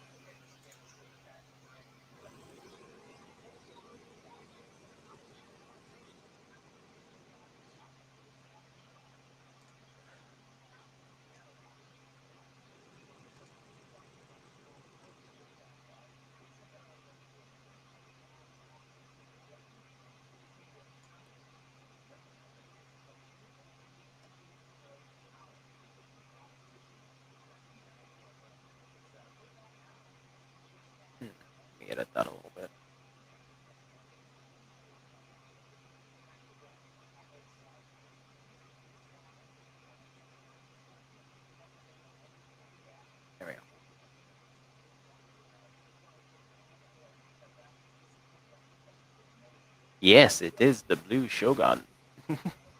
Why, thank you.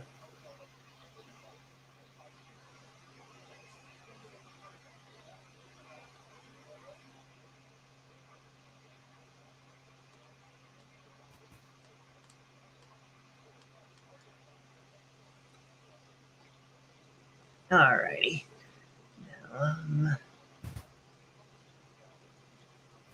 Shapes.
Alrighty.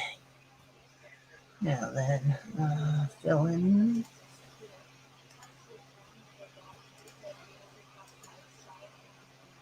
Okay, why isn't it working here? Let me see. Oh. I'm trying to use the fill in to, it's not working for some reason here. It might not be fully closed. If that's the case, then this is a great opportunity to use a new tool. Oh, okay. Let's see. I What is it don't called? get how it isn't fully closed, because I mean, Yeah, the area isn't fully closed. So let's use the Smart Raster Paint okay. brush, which is right under the fill tool. There you go. And then you're just going to use that to just click in the Okay, still nothing. oh, that's weird. That is bizarro. You got areas, you got the size, and select. You're using that. On the bright side, it gives me an opportunity to So what's get the rid of problem? this. When okay. Not sure what the problem is. Let me actually see if I can do it. Okay, yeah, I can do it. So what the heck is the problem? Or can I not do it over another color? Uh, No, I can. I don't know what the problem is then.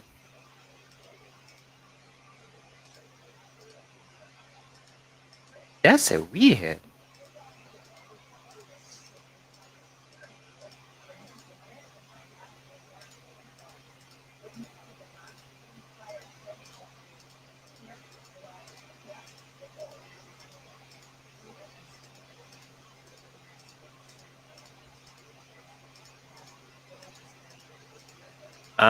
Let's see. okay.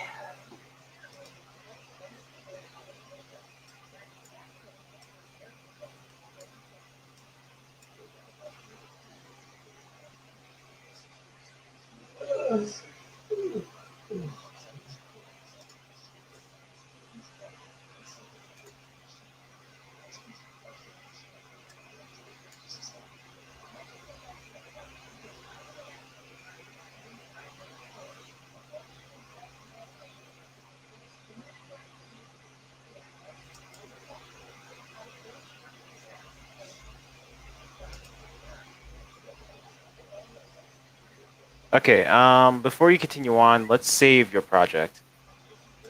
Okay. Go to File, Save All.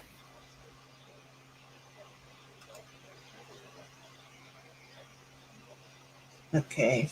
File, save all. And it's going to ask you where to put the scene. You don't have to click anywhere. Just click in the name file and or file name Okay. at the bottom, and then name your scene. Okay. Blue Shogun head. And then hit save, and you should be good. Okay, let me just make sure this is okay. It's going to desktop. Yeah, it's going to go straight into the scenes. Oh, okay. Scenes. There we go.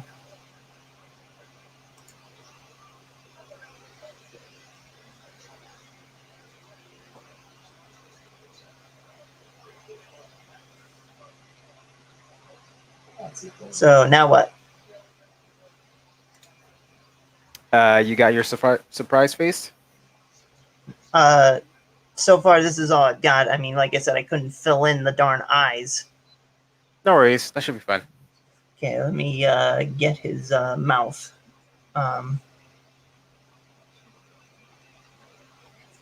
Actually, maybe now it'll work since I reset the. Oh, yeah. For some reason, it just won't work here. Maybe I'm just gonna have to paint into it. Uh, mm, yeah, I guess you can use the brush for now, but in the future, whenever you want to fill anything in, you would mostly want to use the Smart Raster brush. Yeah, I just don't get why it didn't work before.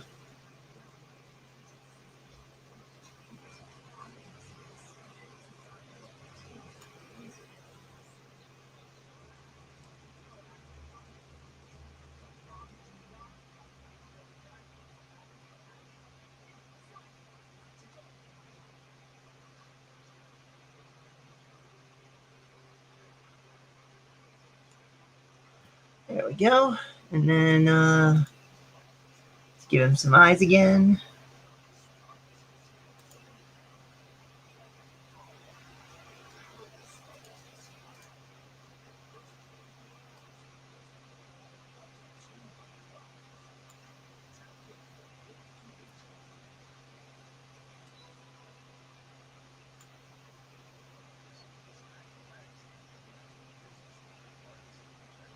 Alrighty.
Huh.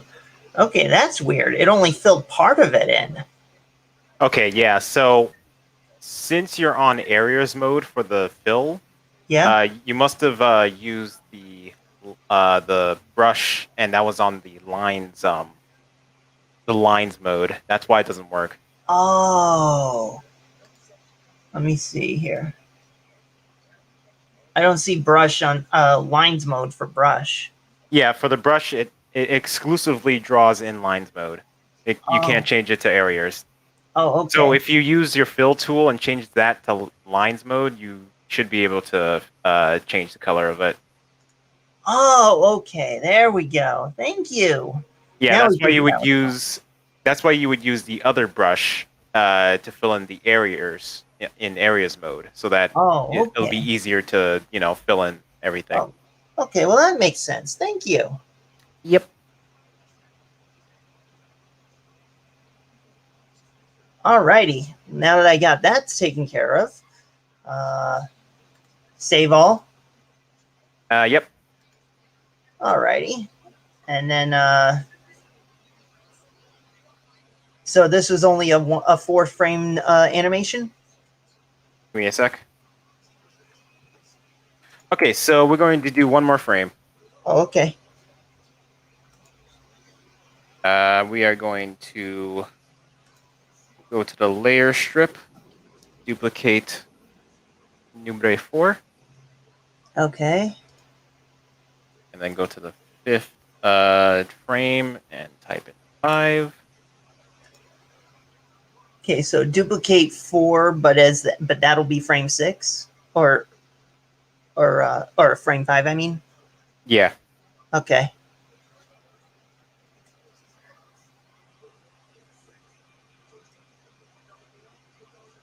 And then we're going to select this, and we're going to squish it back down to like its regular head shape or size or whatever. Okay, it looks like 3 and the one I duplicated for 3 is now in place of 4. I don't know how to move it. Do I do it on the timeline? So go back. Let me see. Oh, right.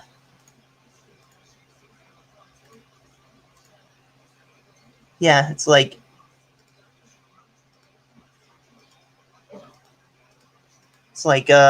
you said to duplicate 3, right? Did I say 3? I think you did. I thought I said 4.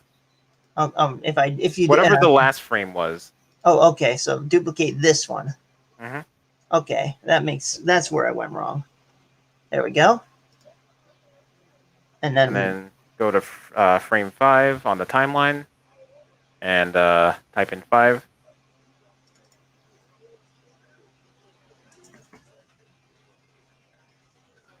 okay. And then highlight 5. And then we're going to select the head once more. We're going Okay. to squish it back down to what it was, to like a regular head space. Okay. How we had in frame 1, or something similar. Doesn't have to be exact.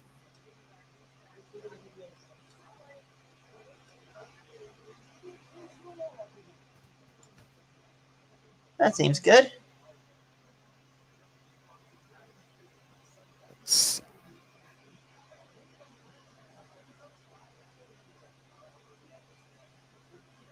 All right, that's good. All right, then here's what we're going to do. We're going to do what we did before in the other lesson, and we're going to first take the first frame, take Yeah. the gray tab thingy, and stretch it 1 frame over. Okay. Do the same thing with every other frame.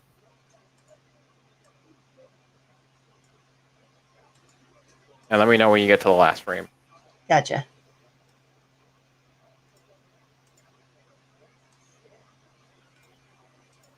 All right, on the last frame. We're going to actually stretch that out to about frame 20. Okay, frame 20. Got it. All right. Now play your animation and see what it looks like. Okay.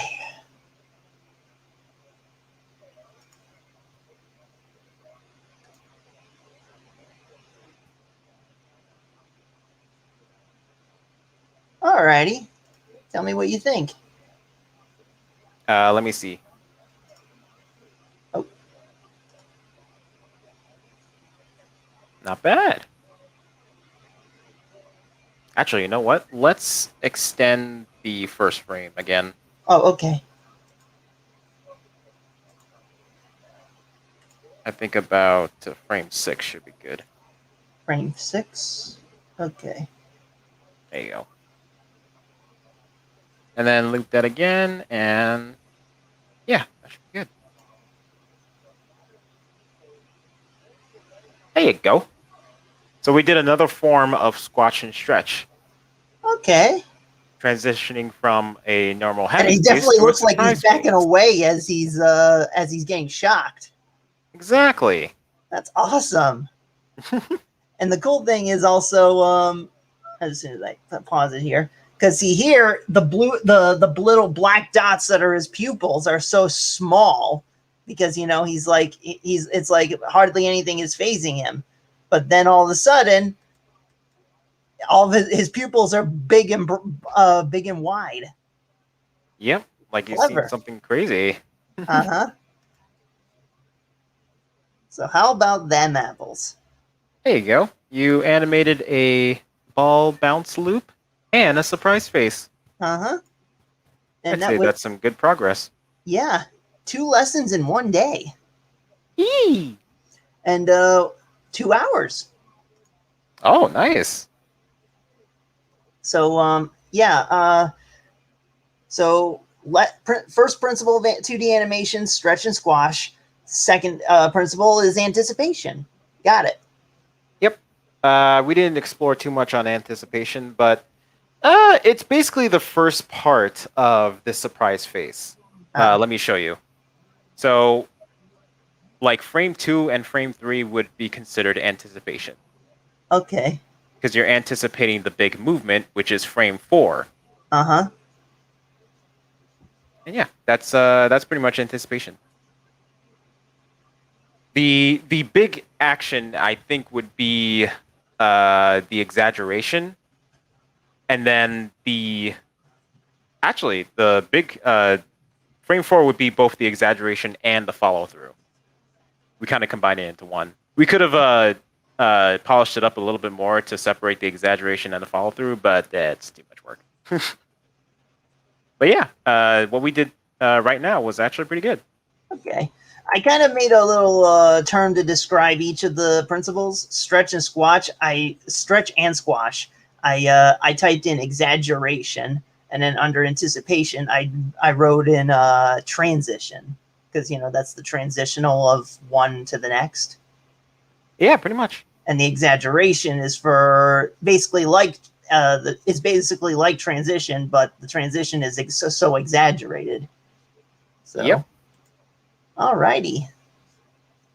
How There you about that? go. We each did our own unique little animations. And it looks so good. Mm-hmm. Congratulations. Thank you, my man. All right, so for your homework, you're going to study some of the principles of animation using this. Actually, I think I already gave you the link in the private chat. Yeah. Yep, so you can study that video, and then next lesson we'll probably do a walk cycle. Oh, awesome. That'll be fun. Alrighty. I definitely look forward to it, and I'll definitely be doing my homework on this one. Should be easier considering that 2D is a little easier than 3D, right? Yep, generally speaking. Yep. Have you always found 2D to be easier, in your opinion? I guess so, because mostly because I've been doing 2D for like almost all my life. And then you got into 3D later on, right? Yep. Okay. It definitely helped me to learn the principles of animations before I did 3D stuff. Okay. Well, I will definitely look forward into doing this, because then that way I can make my anime story. Yeah. Yeah. Because I mean, that was one of the things I loved about the Teen Titans cartoon was it had that anime feel, even though it was supposed to be an American-made cartoon. Yep, just like Avatar: The Last Airbender. Mm-hmm. Avatar and Teen Titans, two American cartoons inspired by anime. And that was a very great decision that they decided to go in. Yeah, and My Blue Shogun will follow suit. Though it'll start off definitely more along the lines of gritty anime, but it'll definitely get more into the the goofiness every now and then. Yeah. Because I mean, we all want a little lighthearted humor, but we also need that grit to kind of tell how serious the story is. Exactly. This is my stepdad. He just said, "Balance to the force." Yeah, he gets it. Well, thank you again, Dexter. No problemo. So, yeah. How long do you want to wait before we do the next lesson? I'm not sure. Because certain events happen in my life, in my family, that kind of had change of plans for next week. So I'm going to have to eyeball it and let you know. Okay. Well, then I'll give it let's take 2 weeks before we decide anything. Okay, that should be good. Okay. Well, thank you again, Dexter, and feel free to plug yourself. Yeah, I am Dexter D. Lopez. You can go on my YouTubes to see my my animations. My main channel is Dexter D. Lopez, and my streaming channels on Twitch is Trickster Streams It, and on YouTube it's Trickster Plays It. I'll change it to Trickster Streams It some other time. But yeah, and you can follow me on Twitter at It's Me Trickster. I do updates on there. And yeah. Alrighty, and I am Jeffrey Turner, aka Mega Jetty 1, and you can bet on that. And you can also find me on YouTube. You can find me under MJ1 Media, under TechCom, under Crane Kick, and under Home One. And you can also find me on Twitch, where I've been streaming games lately. And there I'm Mega Jetty 1. But yeah, I mean, whether it's Mega Jetty 1 or MJ1 Media, you can find me. I have a LinkTree in my profile on MJ1 Media, so therefore you can see all the different platforms across social media to follow me on. And heck, I even have a Discord service, which Dexter is also a part of. So if you want to get in touch with both of us there or on Twitter, then by all means. Yeah. And whatchamacallit? Oh yeah, please, Dexter, give out your sign off first before I give mine. Alrighty. And until next time, guys, go make some cool animations. And with that said, may the force be with you always. Cobra Kai never dies. Live long and prosper. There's no fate but what we make, and you can bet on that. Now make like a tree and get out of here.